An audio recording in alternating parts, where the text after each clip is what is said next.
उत्तर प्रदेश के एक मंत्री ने कहा कि जिनको रंगों से नफरत है वो हिंदुस्तान छोड़ रहे हैं। ये देश किसी के बाप का देश है। हिंदुस्तान में विभिन्न जातियों के धर्मों के लोग रहते हैं। इस देश की मिट्टी पर जितना अधिकार हिंदू का है उससे कम अधिकार हिंदुस्तान के मुसलमान का है। कि बाबर का डीएनए मुसलमान में है। हिंदुस्तान का मुसलमान तो बाबर को अपना आदर्श मानता नहीं है, वो तो मोहम्मद साहब को अपना आदर्श मानता है, सूफी संतों की परंपरा को अपना आदर्श मानता है। लेकिन सभापति महोदय, मैं जानना चाहूंगा कि बाबर को लाया कौन? बाबर को इब्राहिम लोदी को हराने के लिए राणा सांगा लाया था। तो मुसलमान तो बाबर की औलाद हैं और तुम गद्दार राणा सांगा की औलाद हो। ये हिंदुस्तान में तय हो जाना चाहिए। माननीय श्री रामजी लाल सुमन, माननीय रामजी लाल सुमन, 5 मिनट्स रूल साहब बनाते हैं, बना दीजिएगा आगे। माननीय श्री रामजी लाल सुमन, 5 मिनट प्लीज। 5 मिनट बोलो sir. 5 minute. Nothing is going on record madam, nothing is going on record, please 5 minutes. उपसभापति जी,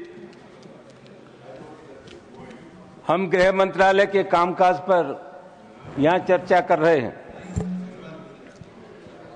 और मैं समझता हूं देश का जो गृह मंत्रालय है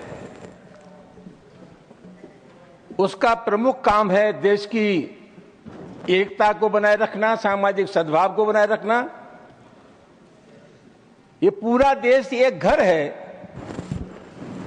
और हिंदुस्तान के प्रधानमंत्री और गृह मंत्री का ये दायित्व है कि हिंदुस्तान में विभिन्न जाति और धर्मों के लोग रहते हैं, यहां सभी धर्मों में सामंजस्य हो, एक धर्म के मानने वाले दूसरे धर्म की इज्जत करें। लेकिन पिछली बार देखने में आया है कि जानबूझ करके हमारे देश में सामाजिक सद्भाव को बिगाड़ने की कोशिश की जा रही है। उपसभापति जी, मैं नहीं जानता, अभी होली का त्योहार था और मैंने कहीं नहीं पढ़ा कि किसी मुसलमान ने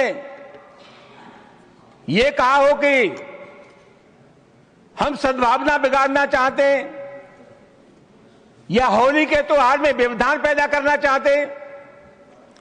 लेकिन इसके बावजूद भी तमाम ऐसे बयान आए जिसके चलते समाज में दरार पैदा हुई, रिश्ते खराब हुए। सर, एक बिहार के विधायक हैं और एक उत्तर प्रदेश के विधायक हैं। इन दोनों लोगों ने यह कहा कि मुसलमान अपने घर में कैद हो जाए होली पर।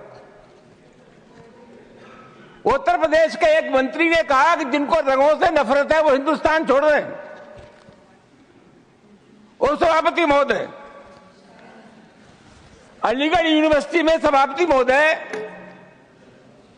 पहले होली का त्योहार नहीं होता था, परमिशन नहीं मिली। अब जब वहां अनुमति नहीं मिली, बाद में अनुमति मिल गई थी, तो वहां के एक जनप्रतिनिधि ने कहा कि जो इसका विरोध करेगा उसको मुंह पर पहुंचा देंगे।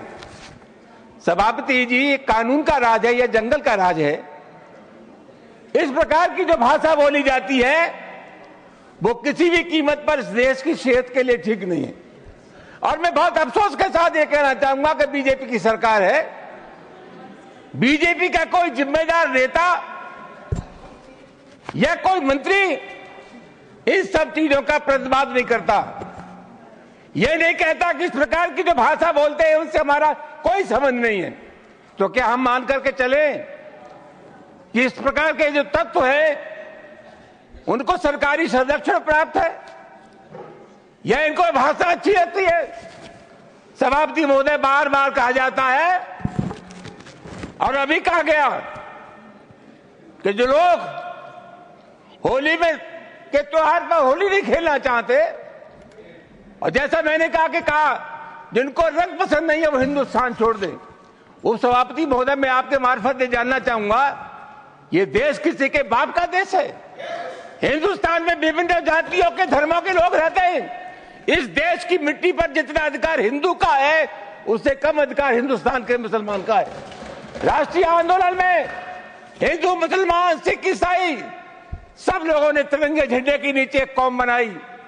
आखिरी मुगल बादशाह जफर, उसके बेटों का सर कलम कर दिया गया, बादशाह जफर के पास भेज दिया गया और अंग्रेजों ने कहा दमदमे में दम नहीं अब खैर मांगो जान की, ए जफर ठंडी पड़ी अब तेग हिंदुस्तान की। बूढ़े बहादुर जफर ने कहा गाजियों में बू रहेगी जब तक ईमान की, तख्त से लंदन तक चलेगी तेग हिंदुस्तान की। सभापति महोदय, कौन है इसका ठेकेदार? हर बात में एक तो ये बीजेपी के लोगों का तकिया कलाम हो गया है सभापति महोदय कि मुसलमान, इनमें बाबर का डीएनए है। उप सभापति महोदय, मैं जानना चाहूंगा कि बाबर का डीएनए मुसलमान में है।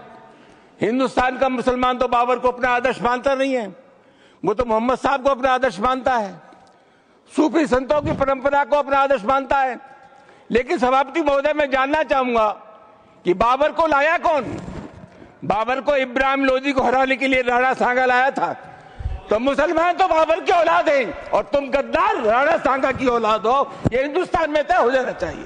अगर बाबर की तो आलोचना करते हैं, राणा सांगा की आलोचना नहीं करते।